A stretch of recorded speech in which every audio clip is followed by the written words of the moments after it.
E aí, beleza? Lendo a palavra bíblica. Boa nova do Evangelho segundo nos escreveu João. Capítulo 19. Senhor Deus e Pai, muito obrigado pelo teu amor, favor e poder, pelo teu agir, Senhor. O Senhor nos ensina de diversas formas e maneiras, Senhor. Mas muito obrigado pela boa nova do Evangelho que está registrada na tua palavra, dentre tantas outras instruções que o Senhor nos dá. Abre a nossa mente, Senhor, para que possamos compreender o que vem verdadeiramente do Senhor e o que vem travestido daquilo que seria teu e efetivamente é laço do passarinheiro. Nos dá sabedoria, Senhor, para separar de uma coisa da outra e nos ampara com teu amor, favor e poder, nos dando a direção. Te amamos e engrandecemos ao Senhor, porque só o Senhor é digno. Obrigado, ó Pai, porque o Senhor tem levantado pessoas como instrumento do Senhor nas nossas vidas, nos abençoando mais e mais através da instrumentalidade dessas pessoas. Abençoa ricamente a vida dessas pessoas, bem como a nossa própria vida, Senhor. E nos fortalece. Nos dá, sobretudo, Senhor, paz, a paz tua, a paz que excede a todo entendimento, dentro da nossa individualidade, blindada para que nada, fator externo nenhum, ou problema fabricado ou existente nenhum, venha a interferir com as nossas respectivas pazes. Que a paz que venha do Senhor se instale, se multiplique. Eu e minha casa serviremos ao Senhor. Nós somos de Deus Pai, somos de Deus Filho, somos de Deus Espírito Santo. Aqui é tua morada, Senhor. Te amamos. Amém. Bem, temos no capítulo 19, efetivamente, 42 versículos. Leremos de um modo dinâmico e recomendo a leitura com maior reflexão. Então, por isso, Pilatos tomou a Jesus e mandou açoitá-lo. Os soldados, tendo tecido uma coroa de espinhos, puseram-lhe na cabeça e vestiram-no com um manto de púrpura. Chegavam-se a ele e diziam: Salve, rei dos judeus! E davam-lhe bofetadas. Outra vez saiu Pilatos e lhes disse: Eis que vos-lo apresento para que saibais que eu não acho nele crime algum. Saiu, pois, Jesus trazendo a coroa de espinhos e o manto de púrpura. Disse-lhes Pilatos: Eis o homem. Ao verem-no, os principais sacerdotes e os seus guardas gritaram: Crucifica-o, crucifica-o. Disse-lhes Pilatos: Tomai-o vós outros e crucificai-o, porque eu não acho nele crime algum. Responderam-lhe os judeus: Temos uma lei, e de conformidade com a lei ele deve morrer, porque a si mesmo se fez filho de Deus. Pilatos, ouvindo tal declaração, ainda mais atemorizado ficou.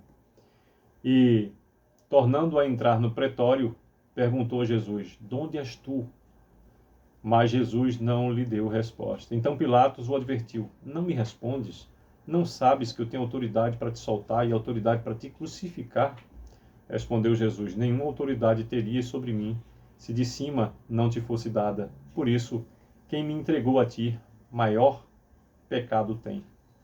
A partir desse momento, Pilatos procurava soltá-lo, mas os judeus clamavam: Se soltas a este, não és amigo de César. Todo aquele que se faz rei é contra César. Ouvindo Pilatos essas palavras, trouxe Jesus para fora e sentou-se no tribunal, no lugar chamado Pavimento, no hebraico, Gabatá. E era Parasceve Pascual, cerca da hora sexta, e disse aos judeus: Eis aqui o vosso rei. Eles, porém, clamavam: Fora, fora, crucifica-o. Disse-lhes Pilatos: Hei de crucificar o vosso rei? Responderam os principais sacerdotes: Não temos rei senão César. Então Pilatos o entregou para ser crucificado.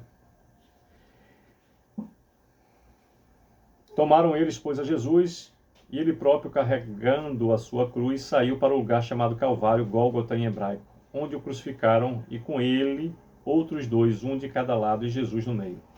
Pilatos escreveu também um título e o colocou no cimo da cruz. O que estava escrito era: Jesus Nazareno, o Rei dos Judeus.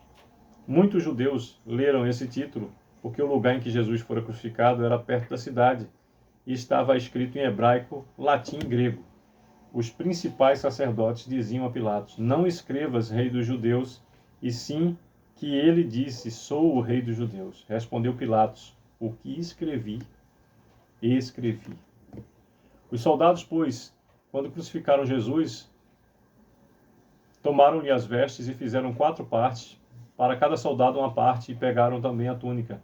A túnica, porém, era sem costura, toda tecida de alto a baixo.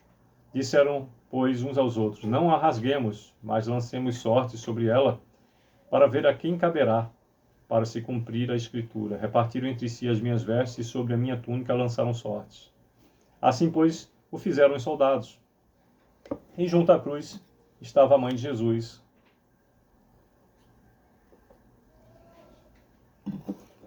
a irmã dela, e Maria, mulher de Clopas, e Maria Madalena. Vendo Jesus sua mãe, e junto a ela o discípulo amado, disse: mulher, eis aí teu filho. Depois disse ao discípulo: eis aí tua mãe. Desta hora em diante o discípulo a tornou. Desta hora em diante o discípulo a tomou para casa. Repetindo o versículo 27 que nos diz: depois disse ao discípulo: eis aí tua mãe. Dessa hora em diante o discípulo a tomou para casa. Depois, vendo Jesus que tudo já estava consumado, para se cumprir a escritura, disse: tenho sede. Estava ali um vaso cheio de vinagre. Embeberam de vinagre uma esponja e, fixando-a num caniço de esopo, lhe achegaram à boca. Quando, pois, Jesus tomou o vinagre, disse: está consumado. E, inclinando a cabeça, rendeu o espírito. Então os judeus, para que no sábado não ficassem os corpos na cruz, visto como era a preparação, pois era grande o dia daquele sábado, rogaram a Pilatos que se lhes quebrasse as pernas e fossem tirados. Os soldados foram e quebraram as pernas do primeiro. 32º versículo novamente. Os soldados foram e quebraram as pernas ao primeiro e ao outro que com ele tinha sido crucificados. Chegando-se, porém, a Jesus, como vissem que já estava morto, não lhe quebraram as pernas. Mas um dos soldados lhe abriu o lado com a lança, e logo saiu sangue e água. Aquele que isto viu testificou, sendo verdadeiro o seu testemunho, e ele sabe que diz a verdade, para que também vós creiais. Isto aconteceu para se cumprir a Escritura: nenhum dos seus ossos será quebrado. E outra vez diz a Escritura: eles verão aquele a quem traspassaram. Depois disso, José de Arimateia, que era discípulo de Jesus, ainda que ocultamente pelo receio que tinha dos judeus, rogou a Pilatos lhe permitisse tirar o corpo de Jesus. Pilatos lhe permitiu. Então foi José de Arimateia e retirou o corpo de Jesus. E também Nicodemos, aquele que anteriormente viera ter com Jesus à noite. Foi levado cerca de 100 libras de um composto de mirra e aloés. Repetindo o versículo 39 que nos diz: e também Nicodemos, aquele que anteriormente viera ter com Jesus à noite, foi levando cerca de 100 libras de um composto de mirra e aloés. Tomaram, pois, o corpo de Jesus e o envolveram em lençóis com aromas, como é de uso entre os judeus na preparação para o sepulcro.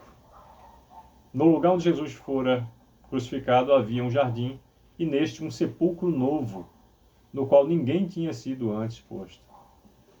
42º e último versículo do capítulo 20 da Boa Nova do Evangelho segundo nos escreveu João, nos diz: ali, pois, por causa da preparação dos judeus e por estar perto o túmulo, depositaram o corpo de Jesus.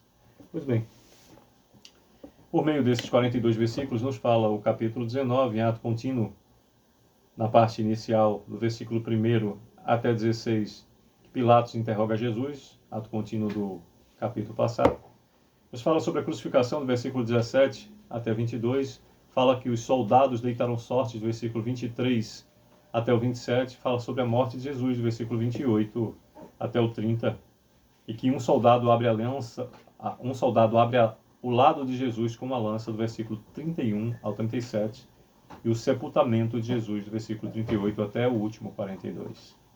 E Deus a todos abençoe e proteja e nos dê a direção em cada uma das circunstâncias da vida. Sucesso é o que desejo